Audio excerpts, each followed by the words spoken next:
the real learning happens on the field, not in the classroom. And you have to put yourself in the game and then be willing to go back and watch your game film. And that's where the true learning and growth happens.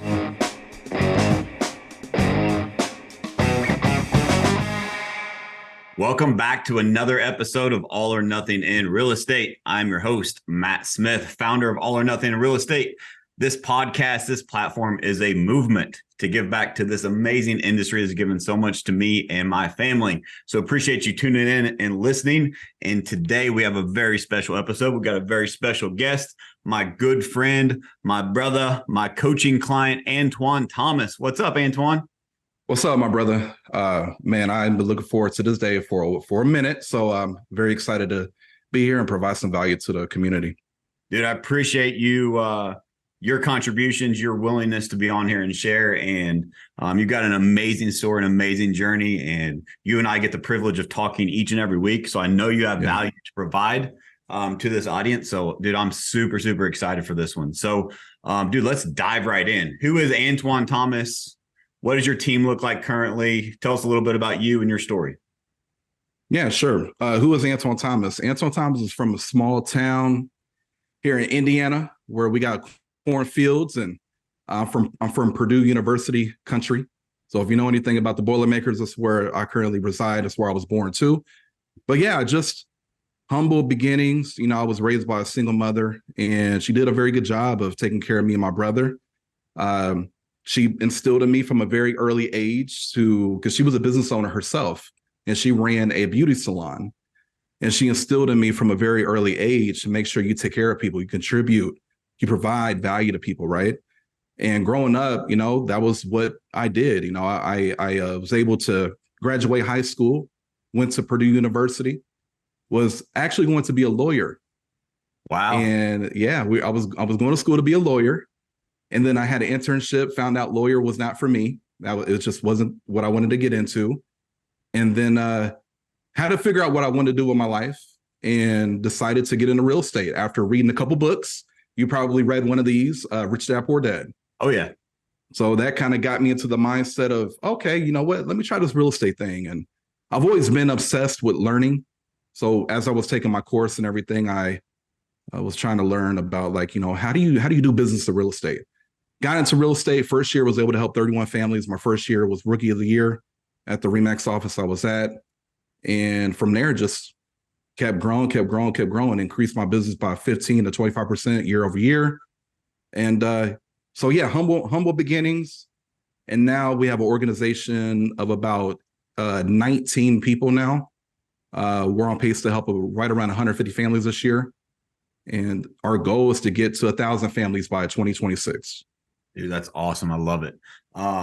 I think it's so crazy. And then again, you and I talk weekly and more than weekly, sometimes daily. And I think every time I talk to you, it's crazy to me how similar our stories are, right? You mentioned small town, humble beginnings. Yeah. You're Rookie of the Year, your first year in real estate. Real estate wasn't something you dreamed of doing. You kind of fell into it as you were looking for more in life. Dude, it's crazy. It's crazy how in alignment our stories are. I love it. And I also love that you said, and I wrote it down, is that you're obsessed with learning. Yes. I think that a lot of times people look at maybe your career path. Maybe it's an agent that's new in their journey that's listening. And they like, how does Antoine built this team from starting up to now he's got 19 agents and he's growing like crazy in this crazy market? I think it all boils down to you're obsessed with learning and growing, and you're not afraid to go out and have failures and do this new I almost said try, but we don't try things, right? We would go out and do this new thing to see if it's going to work or not. And not afraid of failure and always trying to find the next best thing and willing to learn. So I love that. Yeah. Yep. Yeah. That's something for me where I noticed that you can be two different people. You could be a lifelong learner, but you never implement, or you could be somebody who does both. Right. And that's something that I definitely learned at an early age is like, I don't have much time. As a matter of fact, when I got into real estate, I had a young family. We just had our second child, and, you know, my wife was going through nursing school, and we had to like pay for that stuff. Yeah. I didn't have time to waste. So I was learning, but more importantly, I was taking action. I think a lot of people forget that you got to take action. And actually, the more context you get from taking action, you actually learn more. Like you could be a professional student, but if you're not taking action, all you are is a professional student. So yes.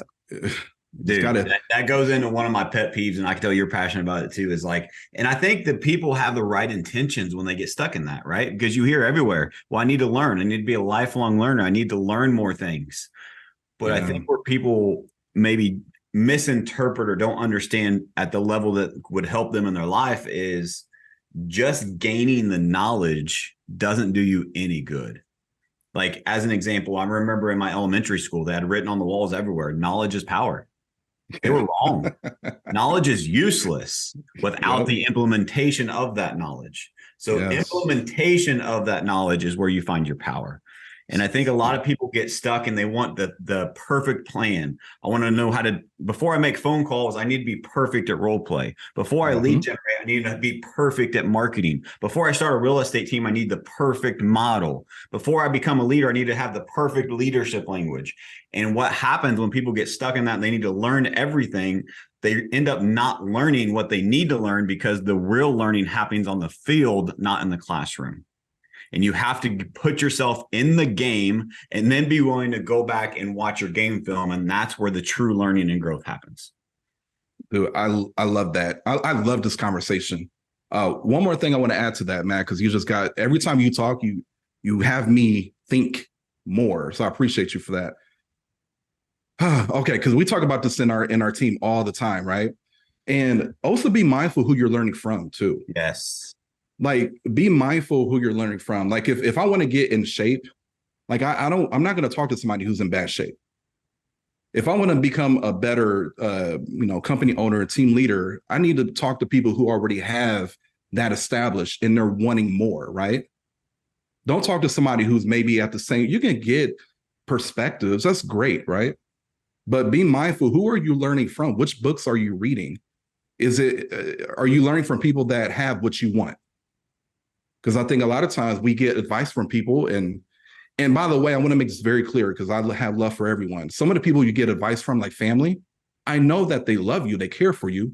It doesn't mean it's good advice. That's right. Okay. So just because they have the best intentions doesn't mean the advice is valid. Yes. So no, that just got my wheels spinning. So dude, we could do the whole podcast just on this topic because there's so much there. Like I think, and it's crazy. You said every time I talk, it gets your wheels turning, dude. Every time that you've said something, it gets my wheels turning. So like we are so in alignment with how we think. I think that's why we work so well together in our coaching relationship and why you're continuing to dominate and outpace the market is because like, as an example, right now you can go online in the world we live in. Back when we started our journeys, it was not like it is now, right? Like, how did you start? You read a book. Well, books still exist, but how many books right now are great marketers and not great books because they actually learned how by doing, right? Like used to be a person of influence, you had to accomplish something to be that person. In today's world, you just got to be able to take nice pictures and pay bots to add to your account. And all of a sudden now you're a quote unquote influencer. And what you really do is you professionally tell people you're an influencer and you don't really build any business other than you build an influencer business. And I think what people fall into the trap is that they go and they buy that course or they do this thing from this person that hasn't actually done it. And I think you and I are in alignment with, I don't believe in theory, I believe in proven, right? And so whether it's health and fitness, whether it's relationships, whether it's your family, whether it's being a great dad, being a great husband or a great wife, or building a great business, being a great leader, being a great team partner, whatever it may be, find a mentor, a coach, someone that has actually done it. They have walked the talk. They don't just talk the talk, they have walked the path. And I promise you, you will learn real lessons. They may not sound, what's crazy is the real lessons don't sound as appealing or as quote unquote sexy as some of these people that can sell great lessons because they're packaging something to sell versus giving you true lessons that they've actually learned and acquired. 100%. And don't be afraid of the price tag. And as a matter of fact, a lot of people too they come from that heart of a teacher and they want to contribute. Yes. Be mindful of their character, not just their accomplishments, but who they are as a human being. If they really genuinely are invested in you, you're going to get the best coaching, the best support, the best mentorship possible. If they're just trying to make another buck, then you're probably not going to get the type of support that you need. So keep in mind, look at their actual personal life, and do they have a good marriage? Are other areas of their life in a place to where you can see it and respect it? That's right. And are these people in a great financial position to where they don't need your money? That's right. Those people are going to be the ones coming from the heart and actually leading you down a path that is going to benefit you and not necessarily benefit them, but they're giving you value. So just something to keep in mind too. 100%. One more thing on that, and then we'll move to the next thing, because I think so many people misinterpret this. This is so good. Like this right here, you're going to get tremendous value. If you actually go back and re-listen to this and apply this to your life, I promise anyone can take lessons from this, including myself. But as an example, some people, like I talk to coaching clients, prospective people reach out to me daily from the content I put out, and I absolutely love having these conversations. And a common theme that I hear from people is, well, you just make it sound so simple. And I want people to understand, real operators, people that have really done it and really want to help you, they make it sound simple so that you think you can accomplish it too.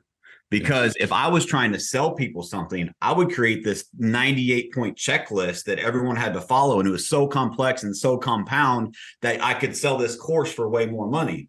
But my intention and the people of the hearts of contributors, of people that I'm in alignment with, truly want to help people. And so what we do is we break it down into bite-sized, simple pieces, and simple is scalable. Simple other people can do. And if it sounds simple by someone you want to learn from, don't discount that as that's less valuable. And as a matter of fact, that is more valuable, because that means if they can simplify it where you can understand it, you can apply it to your life and your business.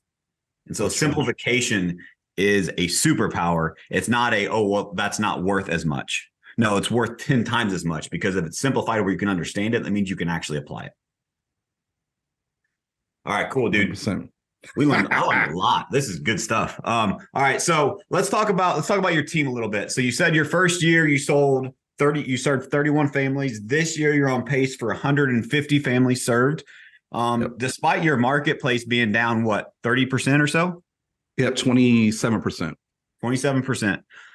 So outpacing the market, continuing to grow, continuing to recruit, continue investing in your growth, your coaching, your leadership, your leads, your opportunities for your agents. Let's walk through your mindset of a leader really quick. Of how does your mind work whenever the market's down 27%? Interest rates are the highest they've been in 22 years. Inventory is hard to find. Buyers, it's hard to get them to have an honest conversation about why now is a good time to buy. Transactions are down. The marketplace is there's a lot of changes. How are you using those changes as an opportunity for yourself, your leadership, and your team to grow through? That is a fantastic question. And so what I've noticed is, and this is someone who's not in production, as I don't sell homes. And I stepped out of production in 2021. And before stepping out of production, we had a very small Navy SEALs team. It was in 2020. This is obviously the COVID time. We did 118 deals with 3 agents. Okay. So that was my mindset. When I stepped out of production, I know how to sell homes. I can do that at a high level. I can go on a listing appointment today and be able to convert a seller into a listing. I can go meet with a buyer today. I want to add a note there, because I've done this in front of rooms that I know where you're going. Let me just add some clarification. Don't tune out when he says I'm out of production. That doesn't mean he's not in the trenches each and every day. I was at a mastermind in Phoenix and I saw the whole room. I said, well, I haven't sold a house in 3 years. And the whole room was like, huh? Why are we listening to this guy? No, I promise you, Antoine is side by side with his agents in the trenches on a daily basis. He just focuses on developing other people versus him taking the good leads and the listings and all that stuff for himself. He's in his second mountain of life to help other people. And so as an example, and again, let me just, for clarity here, I have an inside scoop in his business. When things got really, really tough 5-6 months ago, Antoine got back into production. So he knows what he's talking about. Don't mistake that phrase for, well, this guy's out of production, I can't learn anything, because it's the exact opposite. Yeah, and actually that's where I was going to say is, being in production, I've been in real estate a decade. Being in production became easier for me because I've been doing it for a while, right? When I stepped out of production, I realized being a high-level agent is completely different than being a high-level leader. There are two totally different things. So when I was in production, right before I stepped out, I believe I was at the height of my skill set, my confidence level, and then I completely dropped down to day one being back in the business when I stepped out. You were at tier 10, you start back at tier 1. Yeah, and here's the issue. I did not know that. I did not know. And I got hit in the mouth pretty hard. So I realized quickly that as a leader, what do you do in an organization? Because Matt mentioned that I'm in the trenches still. Like I don't even have an office. Okay. Like we're in our meeting room right here. I'm out there next to the agents and I'm making prospecting calls as well with them, showing them how it's done. I'm leading role plays. I'm doing stuff like that. But I didn't understand the importance of that when I first stepped out of production. So when the market did shift, I realized that they needed me more than ever to show them the way, to lead by example. And so, like Matt mentioned, I doubled down. We would make prospecting calls together. I'm hitting the gong with them when we set appointments, right? But I'm not only calling consumers like buyers and sellers, but now I'm calling people that are interested in joining our team. And I'm showing them this is the way it's done. Even though the market is down 27% in our local market, got to keep in mind, we're up 2% year over year. So we're beating the market. We're doing well. However, what if we can do more? And here's how you do more. Let me show you how to do it. For those of you that maybe struggle and don't have a calculator, that means he is beating the market by 29%. I want to put that in perspective. He is outpacing the market 29%. Yes. Now here's a challenge. That was one challenge, is now trying to learn, what do I do daily to make sure that I'm leading at the highest level? And I have a lot of people in my life to thank for that. Matt is one of them, right? He's really taught me a lot about how to be a high level leader. Now, another challenge that I had is due to my personality. You could think of people like David Goggins. You could think of the Mamba mentality, Kobe Bryant, Michael Jordan, LeBron James, high level achievers. And I'm not saying I'm a high level achiever, but I do consider myself someone who is very passionate about being the best I can be. Yes. And if I'm not being that, or if I'm not striving every single day, then I don't feel good. Right. And can I be vulnerable? Yeah, please. Okay. One thing that I struggle with is being like, I'm not good enough. Sure. And because of that, I believe that I strive to work extremely hard every single day. And with that, it could be super draining to work with me, to be partners with me. I feel you. So one of the things that I've really been working on, and we'll be talking about the market being down, it's much easier to be harder on your team. But now learning how to make sure that we reinforce positivity, the proper activities, now we are reinforcing that by giving acknowledgments, shouting those out, doing it alongside with them instead of raining down on them all the time. I think if it weren't for that switch, I don't know if we'd be where we're at today. And just to get more context before I throw it back to you, Matt, our team has more than doubled this year. Last year, when we did 130 deals last year, we only had 7 agents. Okay. Everybody who's on our team today, except for 2 people, are less than a year and a half of experience. So we're a team full of brand new agents. So think about it. It was even more important for me to come in and show them the way. Yep. Instead of me trying to hide up in my ivory tower and just say, hey, here's this training, go do it. Right. We had to double down on accountability. We had to double down on Antoine leading by example. And again, this is something I'm still continuing to work on, but in the market shift, this has been the focus. I did so much there. If you are a leader or an aspiring leader, go back and re-listen to that. There's so many lessons that he highlighted there. I'm going to talk about a couple of them quickly. And by the way, if you're not a leader, I just posted a video on this today. As a matter of fact, everybody's a leader to someone in their life. So don't have the mentality of, well, I'm not a leader, it doesn't apply. There is someone in your life that looks up to you. Whether it's someone, a family member, a friend, a kid, your spouse, someone you work with, you are leading someone, whether you realize it or not. So I believe, and I believe Antoine would probably share in this belief. I don't know if we've ever talked about this before, but there's one leadership style. There's one that works. There's several styles, but there's one that works. And we've all heard of servant leadership. We've all heard of lead by example. I combine the two. You have to be a servant leader by example. And so servant leadership, here's an example that I've given to my leadership team is I'm now in my phase of developing other leaders too, right? And Like as an example, in our beautiful building we remodeled, like I park furthest away from the building each and every day. No one will park further away from the building than me because they need the parking spots that are close. I'll walk further, right? Like that's a simple example, but that's being a servant leader. As a leader, we had a team meeting yesterday where we talked about this, and Antoine, you're just reminding me of these things. Is that I don't have the mindset of anyone works for me. As an example, I get asked all the time through my journey of, wow, man, I see you're growing. How many people work for you now? And I have to correct them every time. I'm like, thank you. Yeah, I appreciate your support. But just so you know, Antoine, I don't have anybody that works for me. I have 68 amazing people that work with me every day. And they work with me because I'm a servant leader by example. I'm not sitting in my ivory tower, cracking the whip, saying, do more, do more. Does that mean I don't push them? I don't inspire them? I don't try to get the best out of them? Of course I do. But I do that by being a servant leader to help them accomplish what they want to accomplish. And I'm in the trenches just like Antoine with them each and every day. So I think there's a lot of lessons there. And I think one of the things too that we can all learn from that is when things get tough, the market's down. It's tough. What do most leaders do? I think most people have leaders wrong. This isn't a leadership episode, but there's a lot of great leadership lessons we can all learn. I think, and when I say leadership, sometimes we think that's an external factor. We're leaders for ourselves too. Our thoughts lead our actions. Our thoughts lead our happiness, our joy in life. And so what are our internal thoughts? When the market is down and times are tough, we tend to be harder on ourselves, right? As a leader, when someone is struggling, someone's not doing the activity, it's easy to say, I need to ride them harder so they do more.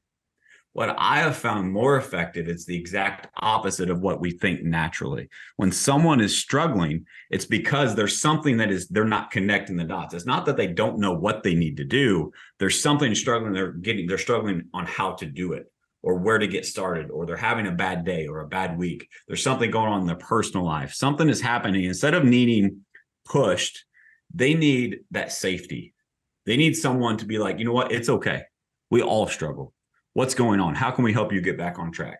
Let's take baby steps to get you back to this massive commitment that you had. Let's get you some small wins. And they need that positivity reinforced versus riding them harder.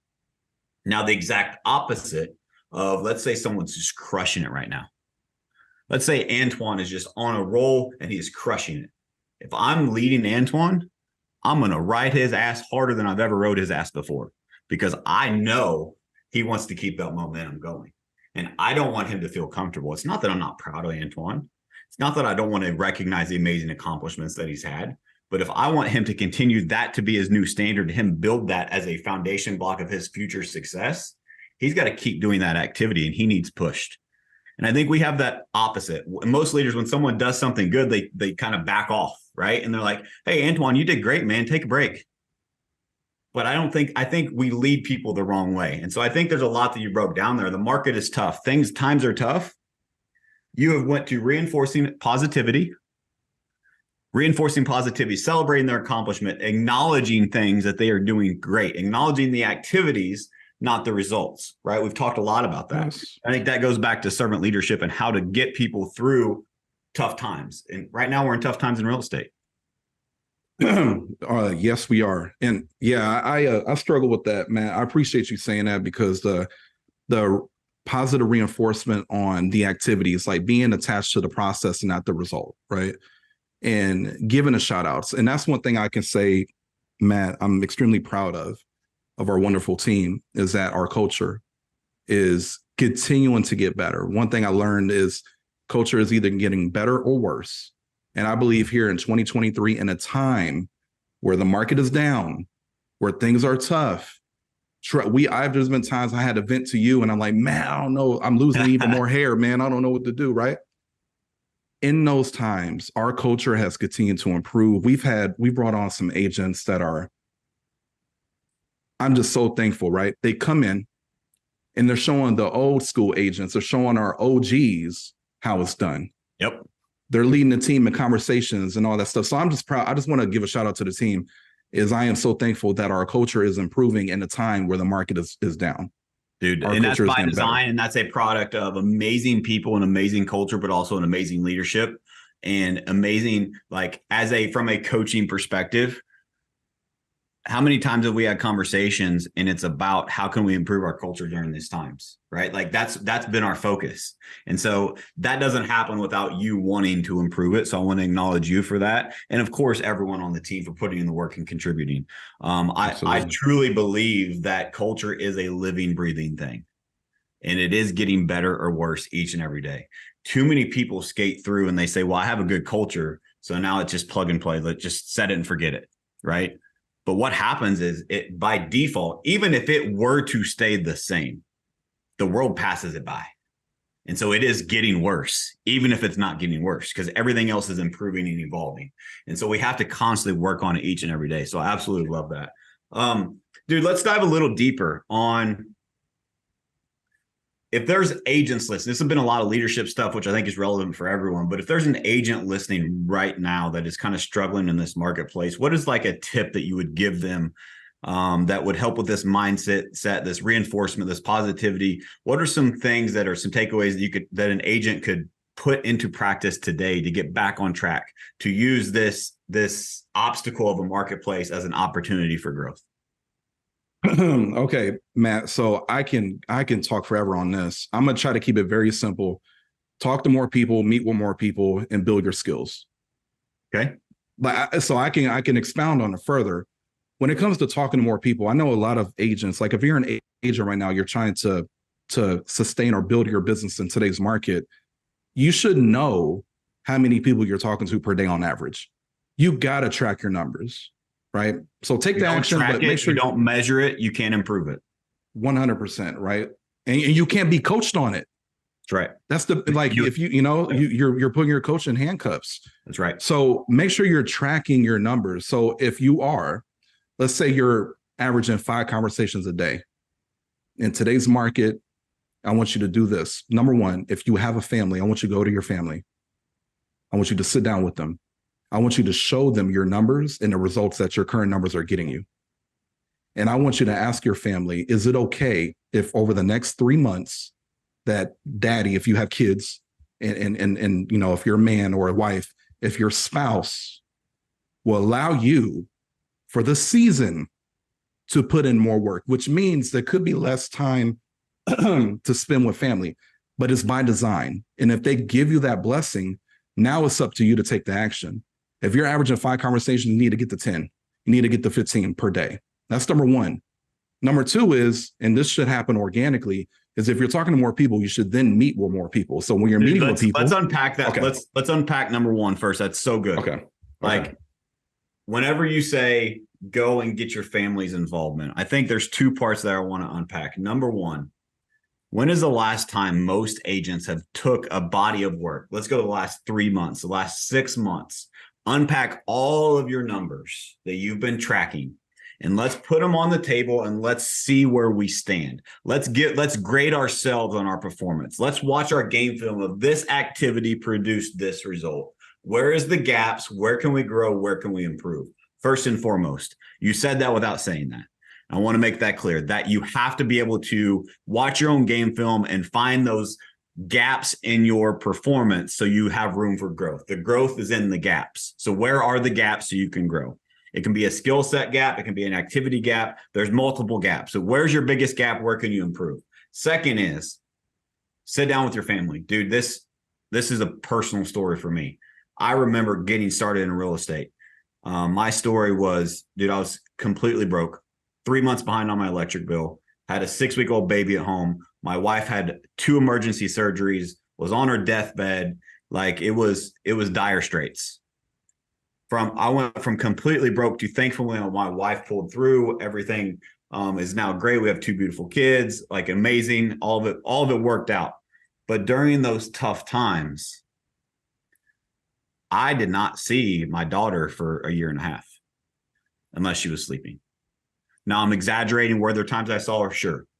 But there was more times where daddy was working. I had to go build something because I was never going back. I have that work ethic. I'm willing to do that, but I also have to draw boundaries. And so now I fast forward to right now in this marketplace. And I've done this throughout my journey. And so no matter where you're at in your journey, whether you're an agent that's just getting started, you're somewhat successful, you want to take it to the next level, you want to build a team, wherever you're at in your journey, it is your story. But I think the importance is at multiple times during my story, I've sat down and talked with my family and I've got them involved. And so what do I mean by getting them involved? As an example, I've got 6 trips planned, probably will be 8 by the end of the year between now and the end of the year. I'm going to be spending a lot of time away from my family.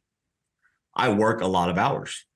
I wake up at 4:35 a.m. Sometimes I don't get home until after the kids are in bed. It's just part of my life. I just work a lot. I love what I do. I love to help people. And so I put in a lot of hours. So I do what I can to get my family involved in that, but I also don't want my kids to have a negative connotation in work. So what do I tell them that daddy's work does? We help people. We help people change their lives. We help people where they can buy a house. There's people that don't have a roof over their head. They need daddy's help. There's people that don't see all this food in the fridge, see all these clothes that you got for school. There's people that don't have that. And I'm going to go help them get that for themselves. And that's the language that I speak to my kids. And so now they don't think, well, daddy's going to work. Daddy's going to help people. And now they miss me, but literally I'll do a FaceTime from like a hotel room at an event or something. And they'll be like, hey, how many people did you help today, Dad? Right? Like that's the conversations that we have. And so all of that has been done intentionally. And so I think it's really important that people do that. But I also think that, like, let's say that you sit down and you're like, hey, here's the result that we've had. And daddy's going to have to do more work. Mommy's going to have to do more work. Me as a husband, as a spouse, whatever your situation is, whoever you have this conversation with is going to have to spend more time doing more work to get the result that we desire. Get their buy-in.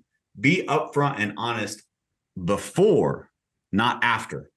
And if you get them, you develop the plan and they are bought into the plan, it makes that journey way easier. You don't have the guilt, you have their support, and you're in it together. And it makes a world of difference when you're trying to build something, you're trying to do something during tough times. If you don't have the people you love the most supporting you, it makes it 10 times harder. And most of the time, it's not that those people don't want to support you. It's that they don't understand why you're doing it. And they feel like you are letting them down and you are not putting them as a priority. But if you have the conversation and say, I'm putting you so much as a priority, here's what I need to do so we can do this. And you have their buy-in and their support, it makes it 10 times easier. I love that. It makes me think about when I first got into real estate. A big reason why I helped 31 families my first year, was able to help 45 the second, to go up to 50. And I kept going is because my greatest accountability partners were my kids. Yep. I told them that, and they were old enough to where they knew what Disney World was.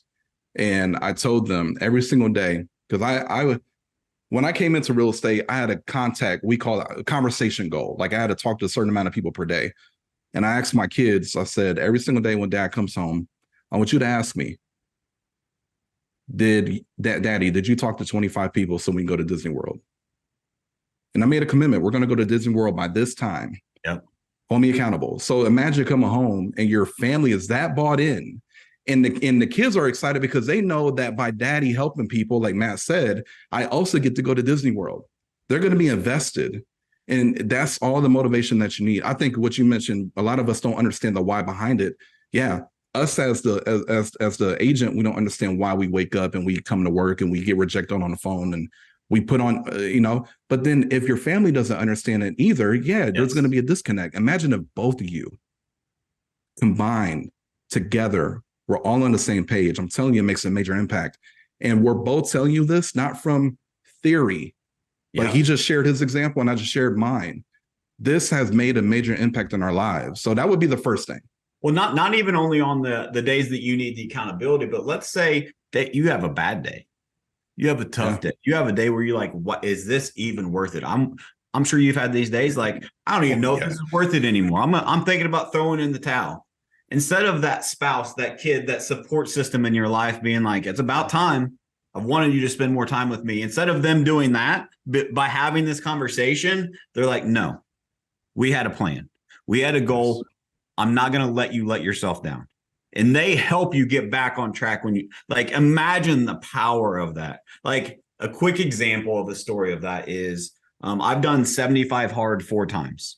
It's a mental toughness challenge. If you're interested in that, I did an episode on that. Go back and find it and listen. It can absolutely transform the trajectory of your life. It is that powerful of a program, and it costs you nothing. However, my first time doing it, I was drinking 5 nights a week at least. I was not healthy. I was out of shape. I was depressed. I was a busy business owner that all I knew was work. I was just detached from life. I was 45 pounds overweight. It was just, I was not in a good spot. I said, I need something to get me back on track. And I'm an extremist, right? And so I needed to find something to be obsessed with. And so I found the hardest challenge I could find and said, this is what I'm going to do. I did it. I committed to it. I went there. I was on day 50 something. I remember going to my wife and I said, I can't do this anymore. It's tough. I feel terrible. I'm not giving what I need to give to you. I'm not giving what I need to give to my kids. I'm not giving what I need to give to work. This stupid program is doing nothing but breaking me down and taking me away from the things that are important to me in life. And because she was on the same page and she understood why I was doing it, she said, stop. Like, I get emotional thinking about this. Like, this was a pivotal moment for me. She said, you are the best husband you have been in 3 years. You are the best dad that you've ever been. And look at all these people that are supporting you, watching you in your journey. You owe it to yourself and them to finish. I'm not going to let you quit. Imagine having that level of support by people in your life on your journey, your version of 75 hard, your version of those 10 conversations a day. Are you more likely to accomplish your goals and dreams now? 100%. That's the power of the first thing that Antoine said. That's why I wanted to break that down. Hey, that's great. Man. So number one, it's number one because it's the most important. Yep. Number two is meet with more people. And this is something that we've been really rolling out extremely aggressive, like over the past couple of weeks, is when you meet with people, are you providing value? Like, what are you presenting? Are you presenting anything to these people? And do you have the ability to articulate your value? Because there's tons of agents. I heard in Arizona, out of every 7 people, 1 person has their license. It's like crazy out there, right? It's not that crazy here in Indiana, but I know every single person we talk to knows at least 1 or 2 agents. Yep. So when you meet with these people, make sure you're bringing some value and they feel comfortable and confident to work with you. Not just bringing that value, but you're able to articulate that value. Yes. Here's a writer downer for everyone listening. Value unarticulated is value unappreciated. If you want people to appreciate the value you provide, you have to become a great communicator and articulate that value on the radio frequency that everyone operates on. And that is WIFM. What's in it for me? What is your value doing to help them in their lives? And if you are not an expert at articulating that value, it will never, ever be appreciated. Yes. And that leads me into number 3 is build skills masterfully. Like, you got to build skills, but you don't get to building the skills if you're not getting the reps in. A lot of people, this goes back to the very beginning of this podcast where we talked about, like, you got to be a lifelong learner, but you also got to take action too, right? If you try to learn all these scripts and do all the stuff, but you're not taking action, if you try to learn this presentation, but you're not taking action, you're never going to get to present to a lot of people. It's the context, it's the experience that helps you build the skills, right?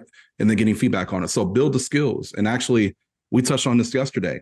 When you talk to people and you're building the skills, you got to learn how to close. You got to learn how to be able to move that ball down the field. You got to help these people make a decision. You're not helping them necessarily, like, you're not making them do something they don't want to do, but you're helping them make an informed decision. And that comes from being able to have skills, articulate value, and then close. That's something that, I love sales skills and stuff like that. We teached on yesterday.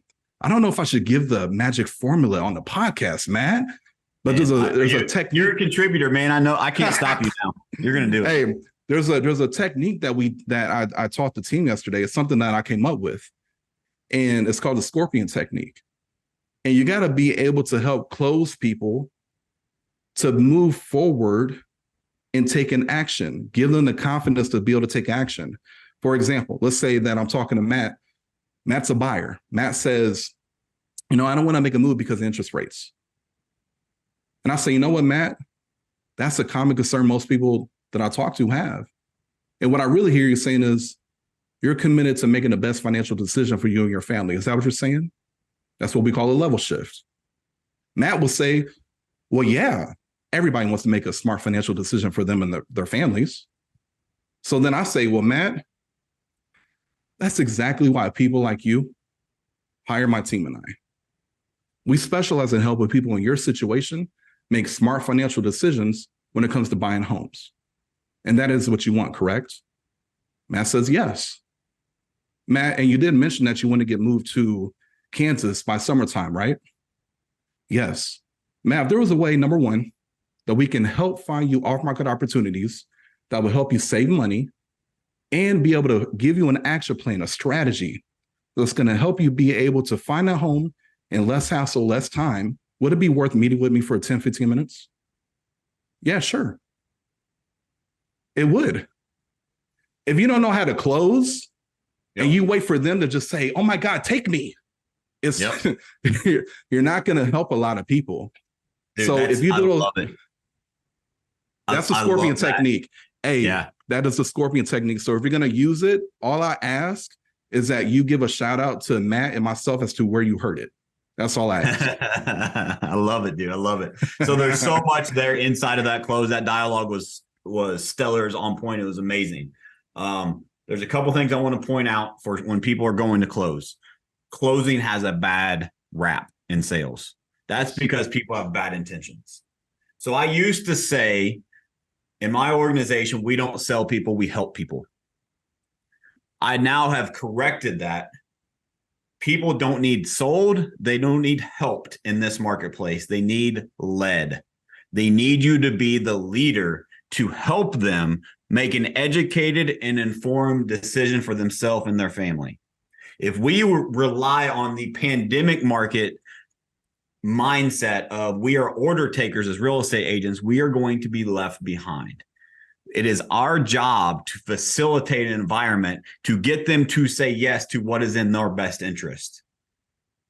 So again, like I said, it's in their best interest. And it's not manipulation. It is influence. It is helping them remove the barriers, remove the obstacles, remove the impediments that are in their way of making an educated and informed decision for themselves. Sometimes they just need led through that process.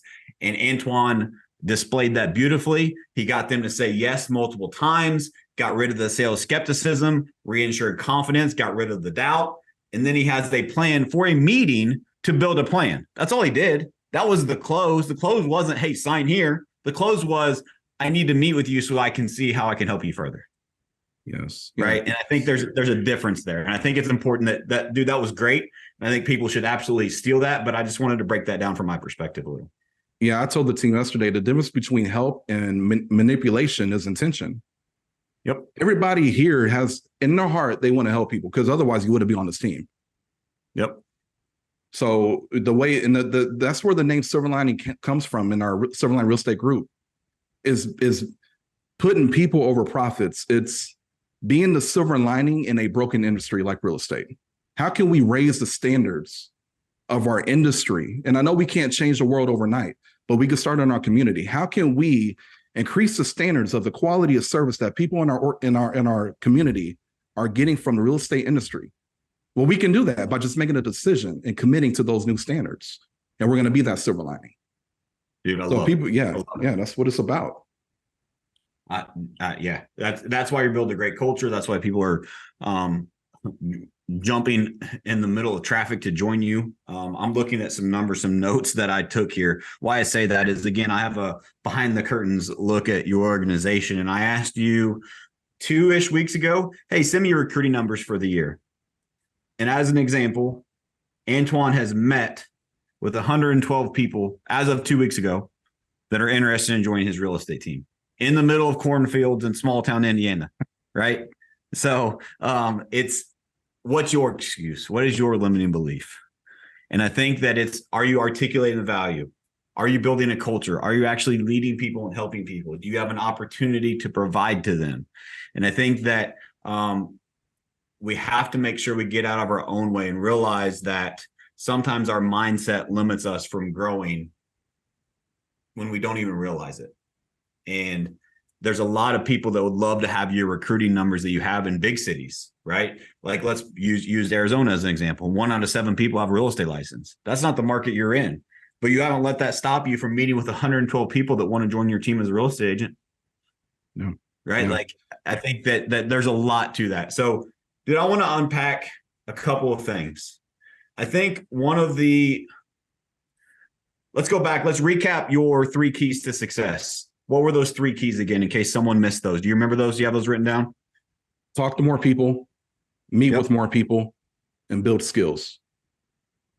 Cool. And of course, we broke those down in depth, but I just always like to recap. Sometimes my brain works too fast and I want to slow down a little. But I want to talk about something else that I think is important, and I think you would agree, is finding a mentor, finding a coach, finding someone that truly wants to help you, to hold you accountable, to bounce ideas off of, to learn from their mistakes, to skip steps in the process. How has mentorship, coaching had an impact on your personal and professional life over the years? So coaching has been a major impact ever since I got into real estate. I remember my first year, I hired a coach, and it was not cheap, and I did not have the money, but I committed and I made it happen. And literally, it was just an accountability coach. I mean, it's what everybody knows the company. I'm not going to say the company name, but and they really helped me. So I've had a coach out of my decade of being in real estate. I had a coach for 7 of those years. Okay. And I'm here to tell you, let me get some context. I had a coach up until 2020. I stopped having that coach, had a great year. And because of that great year, I thought I didn't need a coach anymore. I thought I didn't need a coach anymore. Now, here's the thing. And keep in mind too, sometimes you have coaches for seasons and mentors for seasons, right? Yes. I had a coach that taught me how to sell at a high level.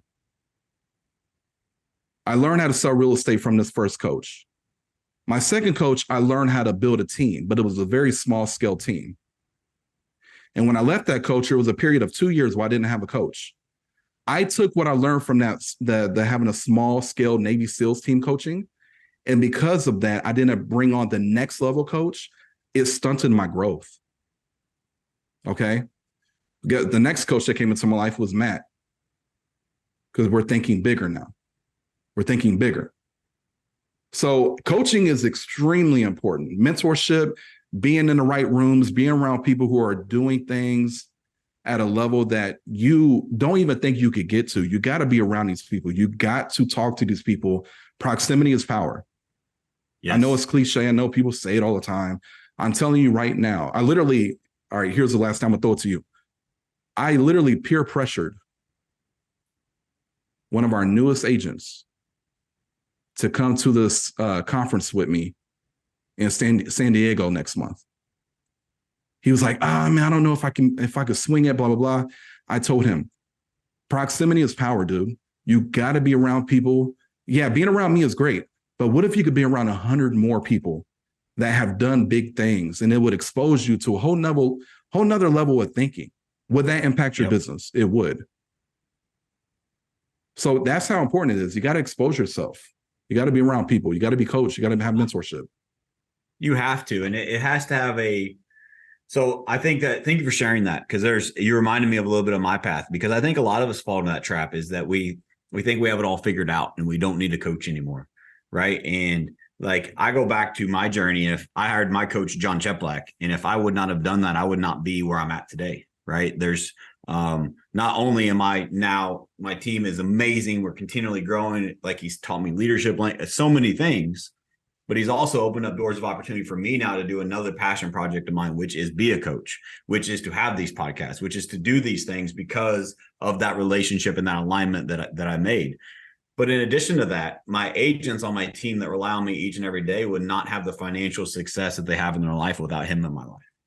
Yes. And so I think that there's an alignment to that. And I think sometimes, like you said, you went a couple years without a coach. Sometimes we think times are good, we don't need help. But if I were to wave a magic wand and say, you can go back 3 years from today and you can go back 3 years ago, how would you do your business differently 3 years from now? There is not one person listening that doesn't wish they would have taken more advantage of the opportunity we had during the pandemic market. Yeah. We all wish if we could go back and redo it, we would do it completely different.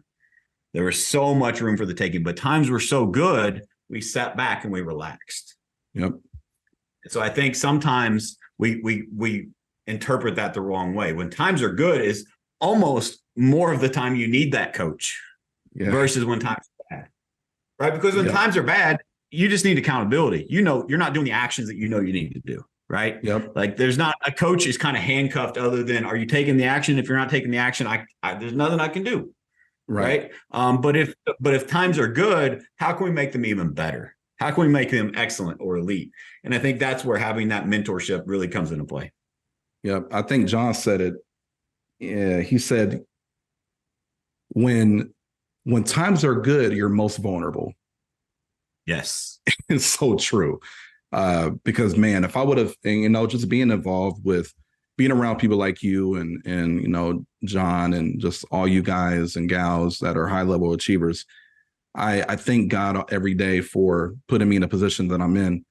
However, it's like, let's imagine where we'd be if I would have had you guys in my life 2 years ago, 3 years ago. Oh my gosh, dude, it wouldn't even. So you guys, people come into your life when they're supposed to, right? But knowing what I know now, it's like, man, I'm just more of a believer in coaching now. That's what it comes down to.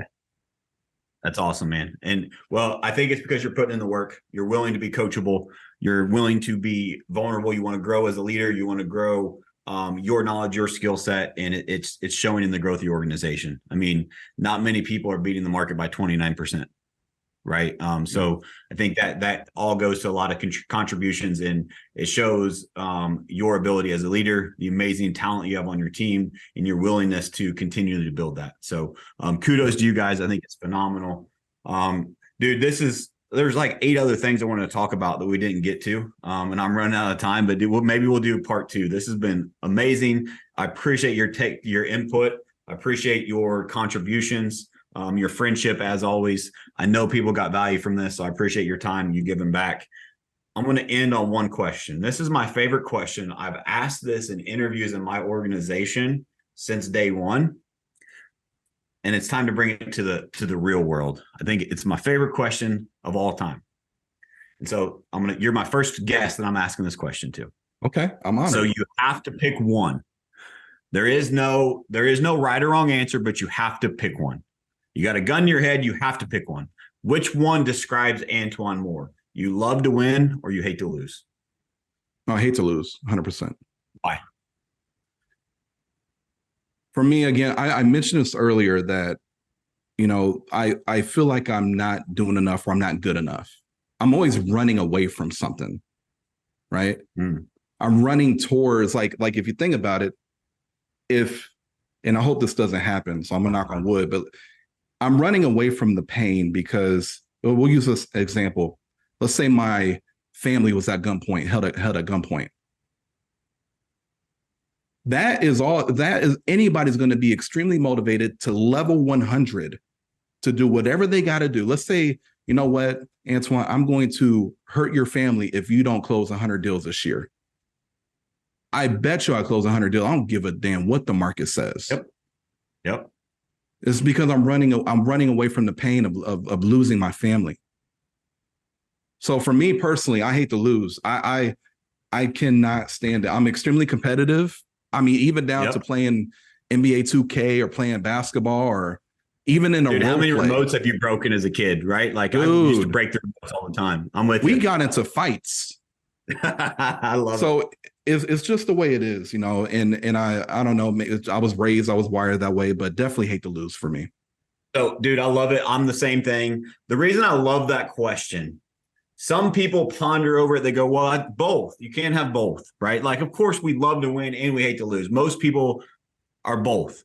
right? But which one is more and resonates with you? Because I think there's a couple parts. Number one, it helps me as an outsider understand what makes you tick. But I also think the way you articulated that as a coach, honestly, it helps me find what your motivation is now. And then also, as a friend, it'll help me get you more of that love to win. Because what will happen is if you hate to lose too much, and I've been there, don't get me wrong, I've got that bad guy on my shoulder. I've got the people that told me, the naysayers, the haters, the people told me I couldn't. I still got that, right? But I think life becomes way more enjoyable when you have that when you need it, but you also have something that you're going towards. That's a bigger mission and a bigger passion for you. So I think it's important to have both, but I also love people reflecting on that question to see what motivates them. Because if you know what motivates you, what drives you, who you are as a person, you'll accomplish more things. Yeah. One thing, Matt, we had a conversation about slideshows, remember? Yeah. Last coaching call. Even that, like because I got outvoted.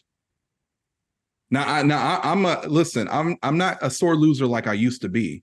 Right. Are you talking about where I told your COO to give you a hard time because you were wrong? That one? 100%. And naturally I was pissed. I was like, man, because we debated for an hour and a half the night before. Yeah. Right. So even little bitty things like that, it kind of irks me to where it's like, okay, cool. So you know what I did? In the yesterday, I gave a training. And I took what you guys said as far as the the slideshows and have a less on it and have more visuals. I literally took all that you guys told me, proving me wrong, and I made the training based on that, and it worked. It worked. But my getting my point across was I was going to give the most badass training I've ever given. Yep. So it fired me up to just give a better training. I use that anchor as a way to inspire you. Yeah. There we go. I love it. So I guess I hate to lose. I'm with you, man. Dude, I got to run. I appreciate your time. I appreciate your contribution. I know you gave value to the people, so I appreciate you. We'll be talking soon. And as always, I'm here if you need anything. Guys, thank you so much for listening. Give Antoine a shout out. Share this with a friend. I know that you guys got value from this episode. So All or Nothing in Real Estate is a movement. It is free. We do this to give back. We do this out of the kindness of my heart. So if you got value from this episode, which I know that you did, do us a favor and share this with a friend. We're trying to give back and help people. And last thing, I've got a note here. If I don't do this, Colin, who is the co-host of the show, will fire me. Check out our new website, allornothinginrealestate.com. You can access the podcast there. You can access webinars, free trainings, etc. It's a work in progress, but it's a placeholder for all of our free content that we're doing to give back. So go check it out. Thank you for listening, guys. Appreciate you. And we'll see you next time.